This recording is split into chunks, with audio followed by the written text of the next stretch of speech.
Oke, Assalamualaikum warahmatullahi wabarakatuh. Balik lagi bersama aku, Rian Bekti. Jadi, semenjak aku mulai belajar di Malaysia, ini adalah hari ke-10 aku tinggal di Malaysia. Dan ada beberapa hal dan pendapatku mengenai Malaysia selama aku 10 hari ini yang menurutku itu berbeda atau baru kujumpai ketika aku di Malaysia nih. Sebelum aku melanjutkan videonya, bagi teman-teman yang belum subscribe, silahkan subscribe, like, komen, dan kira-kira apa aja sih tempat-tempat yang bisa teman-teman rekomendasikan untuk aku datangin di Malaysia ini. So, berikut adalah hal-hal yang baru aku jumpai ketika aku di Malaysia. Let's go!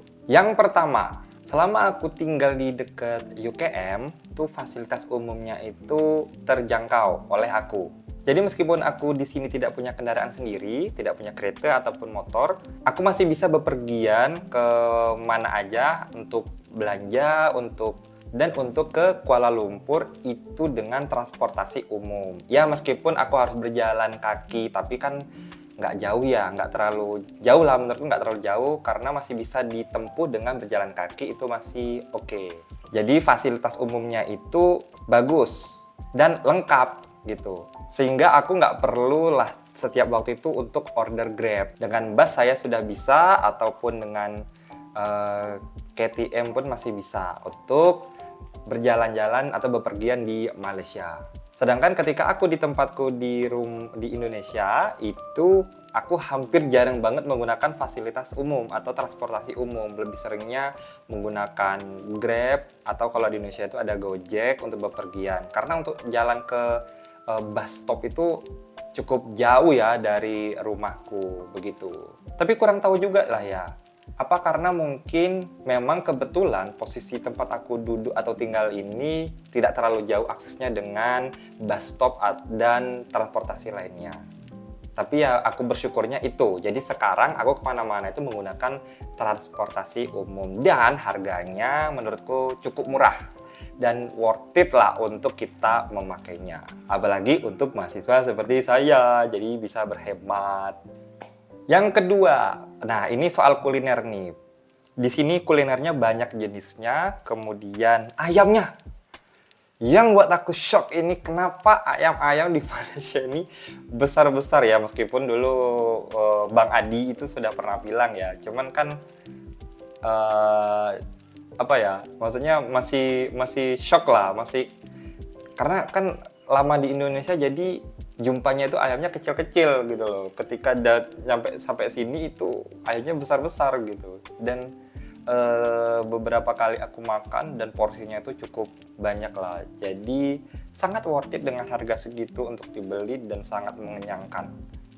Gila, ayamnya enak banget sih. Apalagi pas aku review nasi kandar kemarin itu aku suka banget dengan ayamnya. Dan aku sempat makan sate di Kajang, itu pun tusukan ayamnya itu besar-besar juga. Jadi ya memang best lah ayam di sini nih. Ngomongin soal makan nih, jadi aku beberapa kali ke UKM itu, aku pun makan di kantin atau tempat makan yang ada di dalam UKM. Dan beberapa tempat di UKM itu self service ya, jadi selepas makan tuh sudu dan piringnya itu memang mesti kita antarlah ke tempat yang sudah disediakan. Itu salah satu kebiasaan yang menurutku bagus banget ya, untuk dilakukan gitu. Di sisi lain kita pun membantu para pekerja di tempat makan itu agar lebih mudah kerjanya. Seperti itu. Dimana hal ini di tempat kuliahku dulu waktu Indonesia itu belum aku temuin. Ya, kebiasaan yang seperti itu belum aku temuin. Jadi ya, itu salah satu hal yang aku suka sih di UKM. Kalau universitas lain UKM aku belum tahu ya, karena aku belum pernah ke sana. Mudah-mudahan aku pengen juga sih kapan-kapan main ke universitas lain yang ada di Malaysia untuk mereview. Yang ketiga, aku di sini cukup kaget dengan banyaknya lowongan atau pembukaan pendaftaran untuk part-time, untuk kerja part-time atau freelance. Sedangkan kalau di Indonesia, apalagi di tempatku, itu susah banget yang namanya cari kerja part-time, asli susah banget. Jadi ketika aku kesini itu karena banyaknya kedai atau tempat usaha atau bisnis yang membuka kerja part time itu aku cukup shock sih, karena kayak wih, keren juga di sini ya gitu, karena banyak membutuhkan kerja part time. Selanjutnya, nah ini sebenarnya kebiasaanku sih yang terjadi kepadaku ketika aku mulai tinggal di Malaysia, yaitu kebiasaan burukku adalah suka mengkonversi uang ketika membeli sesuatu, apapun itu. Misalnya aku pengen beli nasi kandar, ya kan, itu kan kemarin aku beli di harga 10 ringgit. Nah itu selalu di pikiranku itu 10 ringgit itu berapa rupiah ya, karena kan memang konversi Malaysia ini kan, mata uang Malaysia ini kan lebih tinggi daripada di Indonesia. Jadinya kadang aku ngerasa sesuatu itu kemahalan, padahal bagi orang-orang yang udah lama di sini tuh atau orang Malaysia tuh mungkin harga segitu murah lah dan worth it gitu. Tapi bagi aku yang baru tinggal di sini, karena kebiasaanku untuk mengkonversi uang itu jadinya kesannya mahal gitu. Nah itu kebiasaan burukku sih sebenarnya. Mungkin beberapa temen yang baru jadi student sini bakal ngerasain hal sama sih. Jadi membeli apapun itu pasti memikirkan berapa rupiah ya begitu.